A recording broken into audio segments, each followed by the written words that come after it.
Plenário vota destaques da proposta que tira a obrigatoriedade da Petrobras de ser a única empresa a explorar os campos do pré-sal. Em audiência pública aqui na Câmara, sindicalistas atacam reforma trabalhista como solução para frear o desemprego que já atinge 12 milhões de brasileiros. E você vai ver também.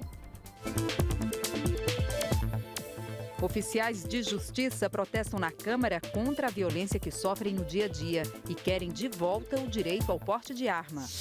Representantes do MMA no Brasil afirmam em audiência pública que estão preocupados com a realização de eventos clandestinos.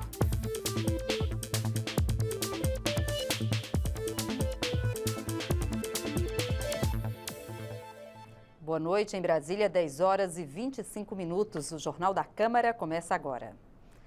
O plenário da Câmara votou nesta segunda-feira destaques da proposta que tira a obrigatoriedade da Petrobras de ser a única exploradora dos campos do pré-sal. A gente conversa agora com a repórter Dini Moraes, que acompanhou a sessão no plenário Ulisses Guimarães e tem as informações. Dini, boa noite. A sessão foi encerrada sem concluir essa votação, né? Isso mesmo, boa noite, Jaciene. A votação que muda a lei do pré-sal foi praticamente concluída. Ficou faltando uma modificação, uma tentativa de modificação no texto proposta pelo PT, pelo Partido dos Trabalhadores. Todas as demais sugestões de alteração no texto foram derrotadas, então foi mantido o texto sugerido pelo deputado José Carlos Aleluia, que foi o relator da proposta, e texto que era apoiado, então, pelo governo. Mas o que diz, então, essa proposta de lei? Ela tira da Petrobras a obrigatoriedade de participar da exploração do petróleo nas camadas profundas, na camada pré-sal, em todos os blocos. E todas as tentativas que foram feitas pela oposição de tentar amenizar essa retirada de exclusividade da Petrobras foram derrotadas. A oposição, por exemplo, sugeriu que campos estratégicos que tivessem, por exemplo, mais que 500 milhões de barris fossem considerados estratégicos por técnicos, passassem então a ter obrigatoriamente a participação da Petrobras. No entanto, essa proposta também foi derrubada, assim como a proposta de se fazer um referendo para que essa questão fosse levada à população nas urnas para saber então se isso deveria ser feito ou não. Proposta também derrubada. No entanto, está faltando então um pontinho a ser votado e a matéria não pode ser levada à sessão presidencial porque ainda falta votar esse trechinho para ser mandada então lá para a presidência da República para virar lei. Era uma matéria muito polêmica, sempre teve obstrução por parte dos partidos de oposição ao governo Michel Temer e teve muito debate aqui no plenário da Câmara. Vamos ouvir uns trechinhos. É óbvio que a nossa crítica e a nossa repulsa a desvios de dinheiro e a corrupção, ela é clara para a sociedade brasileira. Agora, limitar este debate ao debate da corrupção é dizer que a Petrobras se submete a esse tipo de ilícito. A Petrobras é muito maior do que isso. É a maior empresa brasileira. O que se discute aqui é a soberania do Brasil. É o papel do Estado nas áreas estratégicas das riquezas nacionais. Soberania nacional. A China comunista do partido do PCdoB tem as suas maiores reservas no banco lá nos Estados Unidos. Esse discurso de soberania nacional está superado. A Petrobras, que nós não sabíamos que estava sendo roubada, já não tinha recurso para explorar o pré-sal. A votação do pré-sal não tira a liberdade de ela explorar. Dá liberdade a ela de pegar um associado. Ela não tem dinheiro para explorar. Ela não está proibida de explorar sozinha. Ela tem a liberdade de pegar associados. Antes dessa proposta, que trata da participação da Petrobras na exploração do petróleo no pré-sal, o clima já estava quente no plenário, viu? É porque estava em discussão a medida provisória 739, que trata das concessões de benefícios da Previdência Social, como auxílio-doença e auxílio-acidente de trabalho, por exemplo. Vamos ouvir na reportagem. A semana começou tumultuada no plenário Ulisses Guimarães. A ordem do dia, fase de votações no plenário, foi iniciada sem a presença mínima de deputados para a deliberação. Na pauta anunciada, uma medida provisória sobre benefícios previdenciários, como auxílio-doença e aposentadoria por invalidez. Houve muita contestação diante da determinação da mesa em abrir a discussão da MP. O governo tem todo o direito de querer votar o que quiser, tem que pôr número no plenário, se ganhar, ganhou, se perder, perdeu. Mas sem atropelar o regimento, presidente. Nós vamos receber o questionamento como reclamação, portanto, neste momento, baseado exatamente em questões de ordens decididas anteriormente, não cabe efeito suspensivo e esta presidência vai continuar a discussão, chamando os oradores inscritos, tanto a favor como os contrários. Em meio aos desentendimentos, começou a discussão sobre a medida provisória que traz uma série de exigências para a concessão de benefícios da Previdência. É ampliação da carência para dificultar o acesso do cidadão brasileiro ao auxílio-doença, à aposentadoria por invalidez.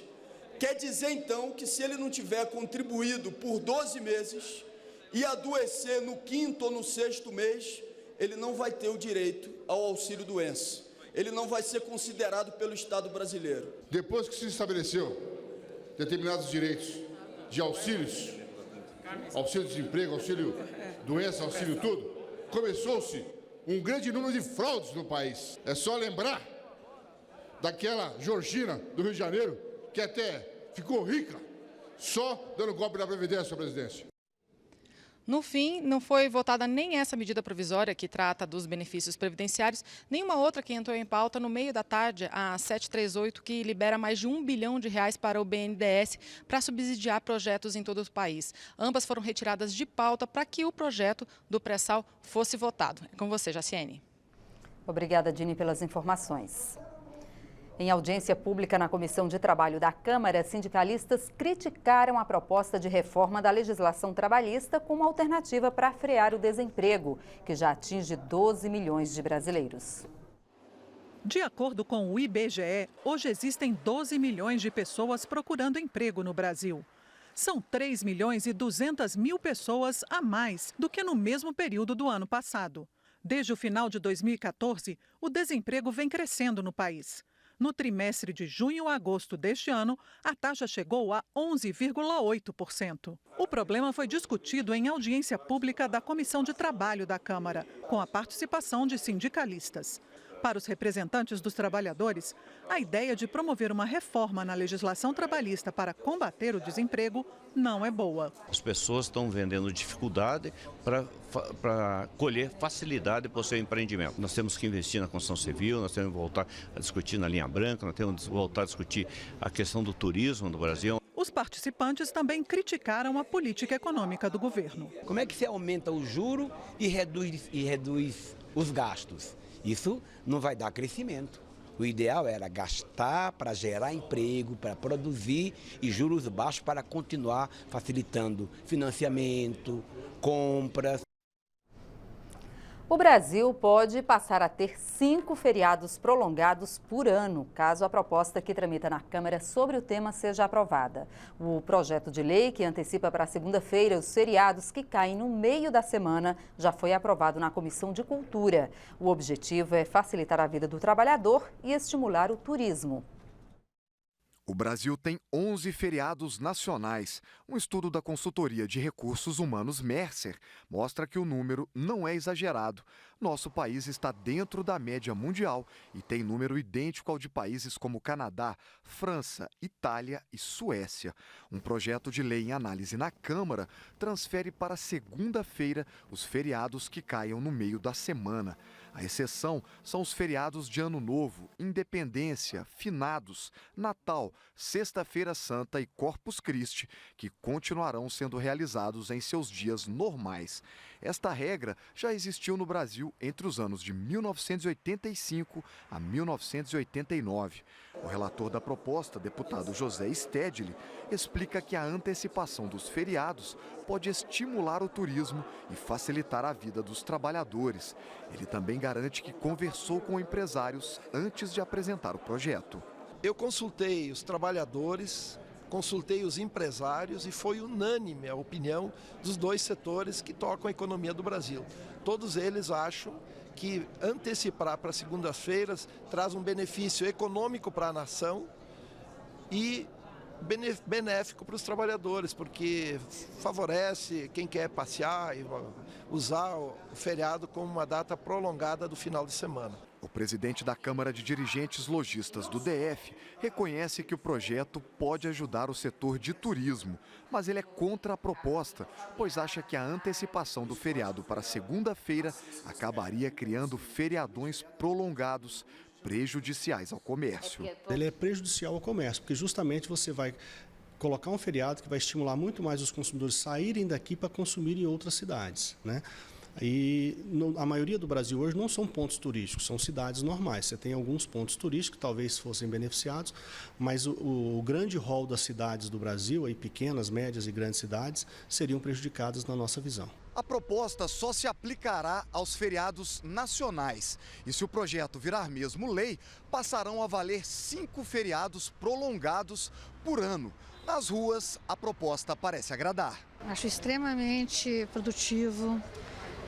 Porque eu acho que essa interrupção no meio da semana prejudica tanto o usuário quanto o funcionário. Sim, eu acho válido. Seria mais aproveitado, né? Assim, porque o feriado no meio da semana ele corta. Às vezes até emenda quinta e sexta, que poderia estar produzindo melhor, né? Mas eu acho que na segunda-feira ou na sexta antecipar, né? Seria válido sim. Me parece ideal.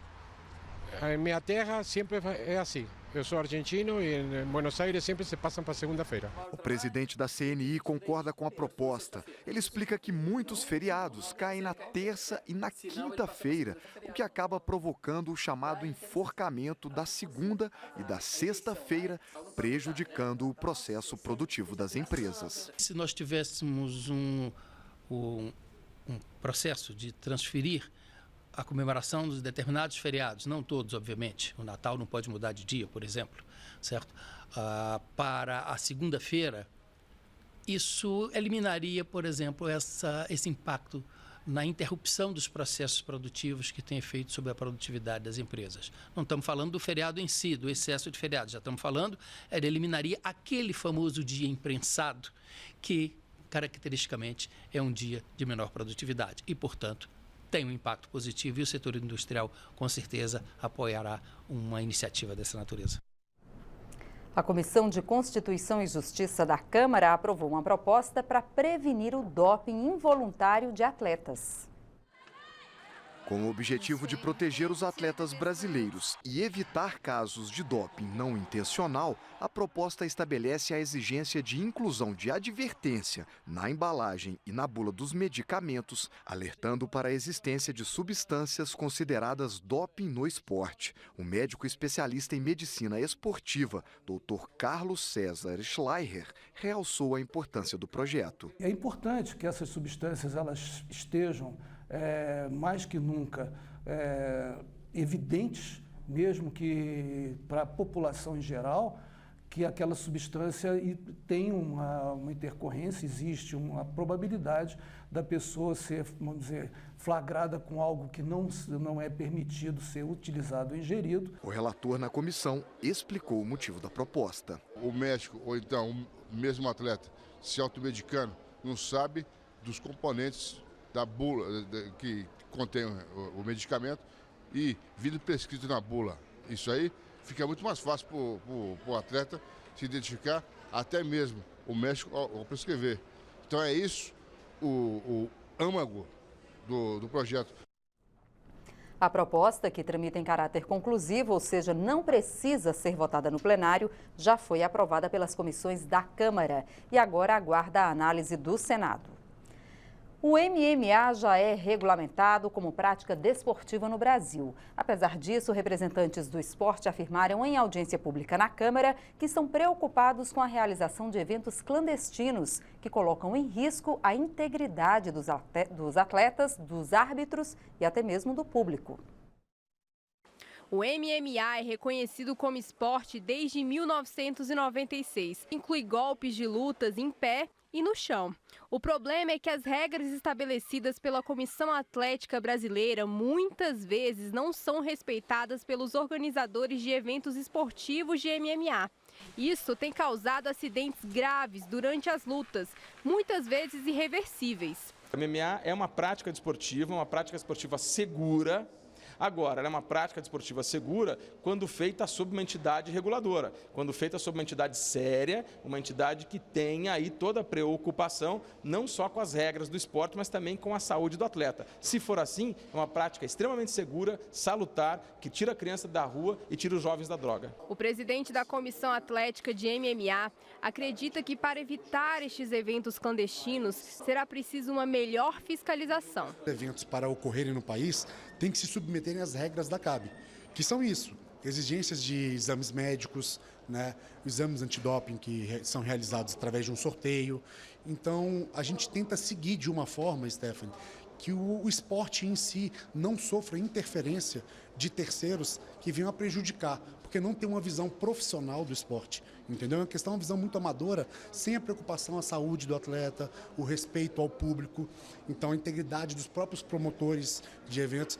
O deputado que fez o pedido da audiência pública disse que a comissão vai promover discussões com outros segmentos visando a inclusão social por meio da luta. Nós temos já marcado algumas audiências no MMA feminino, fazer, né, como é que funciona o MMA feminino, se há discriminação, enfim, conversar um pouco sobre esse tema que acho que é importante, e também MMA em forma de inclusão social.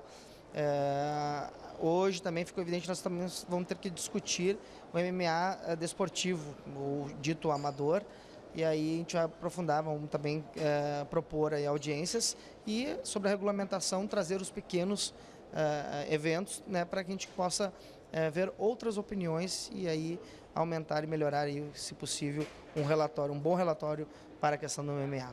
A Comissão de Direitos Humanos da Câmara discutiu ações de reintegração de posse no estado de Minas Gerais. Há denúncias de violência policial contra diversas famílias em condições de vulnerabilidade.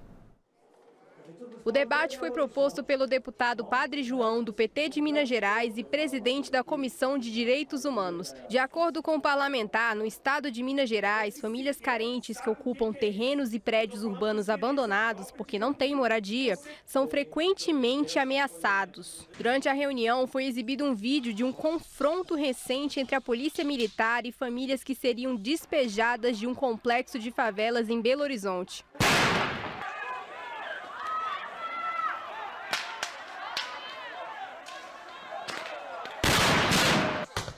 Na capital mineira, estima-se que mais de 5.000 famílias estejam enfrentando situações de ameaça e violência em ações de reintegração de posse. A ocupação Vitória, as pessoas elas estão ali, elas já fizeram barricadas na porta da entrada, para a polícia não estar tendo assim, acesso direito dentro da comunidade.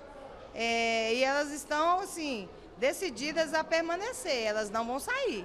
Ela já falou que se for para poder ficar sem a casa delas, não tiver alternativa digna, elas preferem morrer do que ir para a rua. A legislação exige que você faça o despejo apenas depois de que se garantir para onde as populações serão despejadas devem estar. Tem muita criança, por isso que eu acho fundamental que a Câmara dos Deputados passe a monitorar o processo com uma interlocução com o governo do estado para que haja uma solução compatível com a necessidade daquelas famílias, daquelas crianças que estão ameaçadas. Tem uma década aí, né, de um movimento urbano potente, né, de pessoas sem casa, famílias sem teto, que estão ocupando terrenos ociosos, imóveis abandonados, né, propriedade que não cumprem a função social e que essas famílias, então, a partir do momento que elas entram nessa propriedade, elas conferem essa propriedade uma função social e garantem para si um direito básico que o Estado brasileiro deveria provê-las, que é o direito à moradia. O deputado Padre João disse que a realização da audiência e a pressão exercida pelas famílias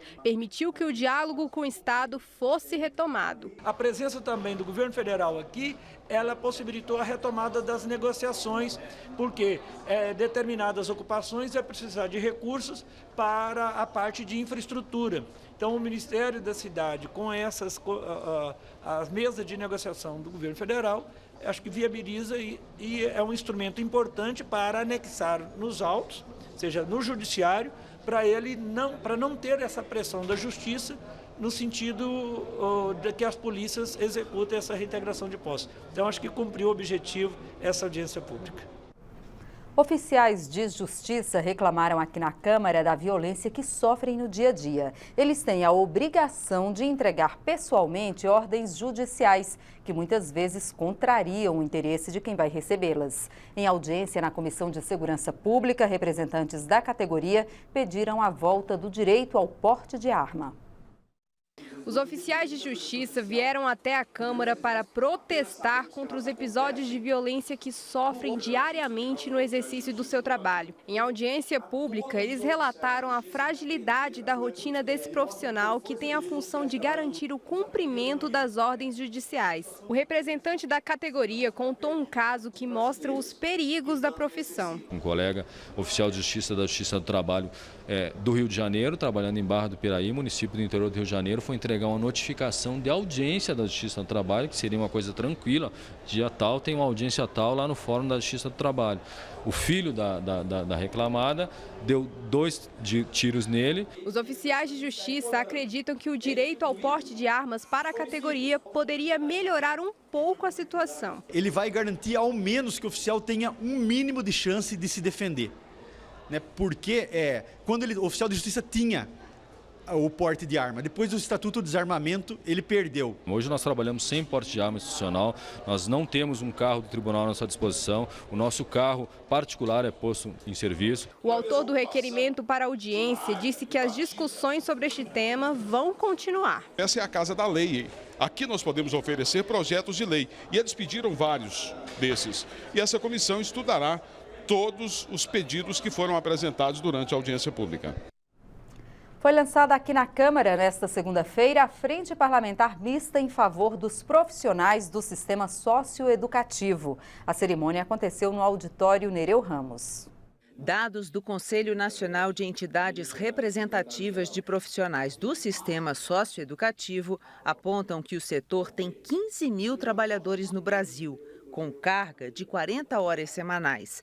A média salarial é de R$ 1.500. Nós temos hoje uma situação muito desigual no sistema socioeducativo do Brasil inteiro. Nós temos estados que o sistema socioeducativo é terceirizado, nós temos estados que é feito com contrato precário, nós temos estados que é seletista, nós temos estado que é estatutário. Uma das funções dessa frente parlamentar é que nós possamos trazer aqui para a Câmara Federal projetos de lei que regulamente o sistema socioeducativo, fazendo uma coluna espial onde todos os estados devam seguir a regulamentação da profissão do agente de segurança socioeducativo, porque é uma das poucas profissões ou a única profissão dentro do socioeducativo que não tem uma regulamentação. Tá? Nós temos também um projeto de extrema necessidade para os agentes, que é a questão do porte de arma fora de serviço. Nós resolvemos fazer a frente, a pedido da categoria, para que todas as leis que tratem referente à atividade desses profissionais, ela possa se passar pela frente para a gente poder discutir com a categoria. Nós estaremos aqui não só para apresentar projetos que venha de encontro ao anseio da categoria, mas também qualquer projeto que passar por aqui, que vá tirar mais benefícios da categoria ou que venham a tratar sobre o assunto da carreira socioeducativa, que nós possamos discutir com a categoria. Porque, na verdade, fazer projeto de lei, a categoria, quando se refere a uma categoria específica, a categoria tem que ser ouvida e ela tem que participar para dizer se é realmente aquilo que ela quer, se aquilo realmente vai ser benéfico ou não a eles. A 4ª Secretaria da Câmara promoveu uma série de atividades para comemorar o primeiro ano do projeto Quadra com Vida. A iniciativa tem o objetivo de integrar o bloco de apartamentos funcionais dos deputados com a comunidade local, por meio de ações de revitalização da Quadra 302 Norte, na região central de Brasília. A programação de aniversário do projeto Quadra com Vida integrou-se às comemorações dos 100 anos de nascimento do ex-deputado Ulisses Guimarães. O presidente da Assembleia, que elaborou a Constituição de 1988, foi homenageado pelo seu contemporâneo Mauro Benevides. Ao lado de Ulisses, durante todos aqueles quase 2 anos de atividades ininterruptas, vencendo aqui e ali obstáculos que pareciam intransponíveis, mas ele sempre, com o vigor e a tonitruância da sua voz, nos dava aquele aviso de comando. Autoridades e professores participaram de várias atividades com os alunos da Escola Classe da Quadra 302 Norte e com a banda do Corpo de Bombeiros do Distrito Federal.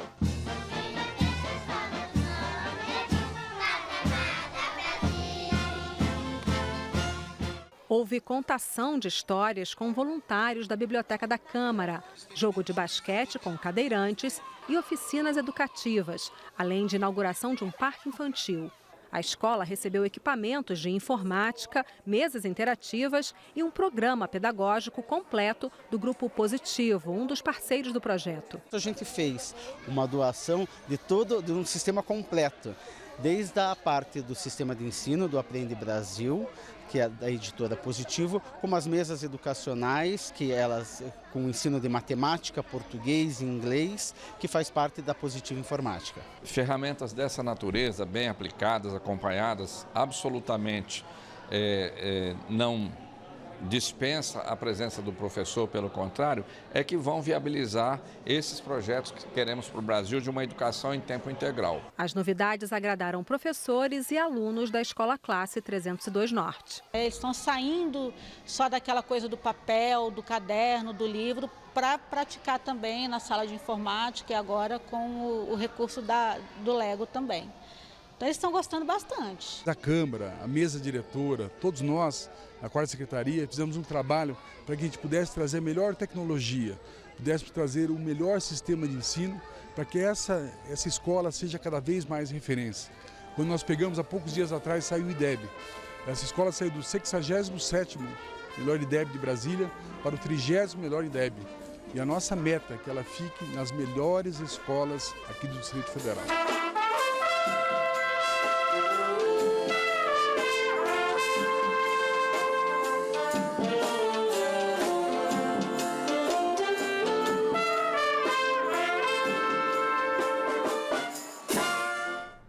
Esta edição termina agora. Para outras informações ou para rever nossas reportagens, é só acessar a nossa página na internet. O Jornal da Câmara volta amanhã. Até lá. Tchau.